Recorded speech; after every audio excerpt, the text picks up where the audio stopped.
हरिराम नाम के एक किसान थे, बहुत ही गरीब। मतलब हालात काफी मुश्किल थे उनके। बिल्कुल, लेकिन साईं बाबा में उनकी आस्था वो अटूट थी। न रहने को ठीक ठाक घर, न परिवार का पेट भरने को पूरा खाना, बहुत मुश्किल दिन थे।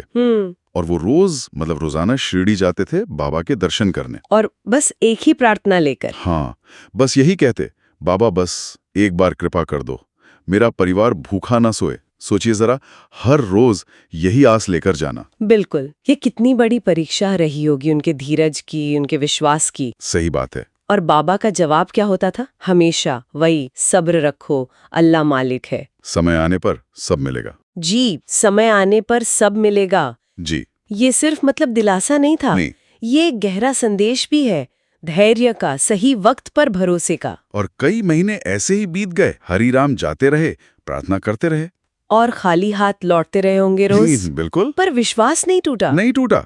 फिर एक दिन, और यहीं से कहानी में एक कह सकते हैं अनोखा मोड़ आता है। हाँ, क्या हुआ? बाबा ने हरिराम को बुलाया और कहा, अपने खेत जाओ। खेत? हाँ, खेत में जो पुराना कुआं है ना, उसके पास जाओ और जमीन खोदो। खोदो? हाँ, बोले वहां तुम्हारी मेहनत का फल छुपा है। अजीब नहीं है ये?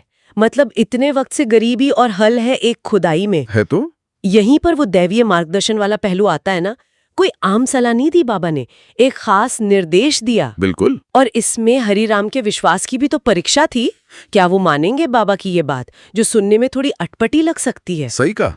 ये इशारा है कि मेहनत तो ठीक है, पर सही दिशा में हो और भरोसे के साथ हो। और हरिराम, उन्होंने एक पल भी शक नहीं किया, फौरन भागे अपने खेत। मान गए बाबा की बात। बिल्कुल, बाबा ने जो जगह बताई थी वहां पहुंचे और खुदाई शुरू कर दी।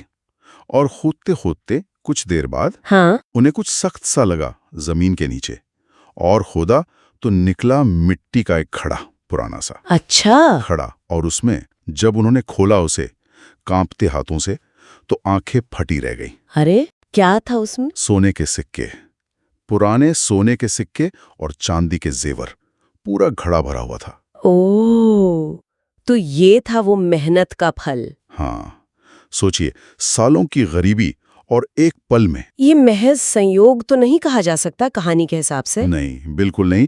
ये तो सीधे सीधे बाबा की कृपा और हरिराम की वो जो अटूट भक्ति थी ना, उसी का फल था। हाँ, उसी का नतीजा था। हरिराम तो बस रो पड़े, खुशी से, शुक्रगुजारी से। जाहिर सी बात है। वो घड़ा उठाया और सीधा शिरडी भागे, बाबा के पास पहुंचे और उनके चरणों में गिर पड़े, वो घड़ा सामने रखकर। और यहाँ बाबा ने जो कहा वो बहुत महत्वपूर्ण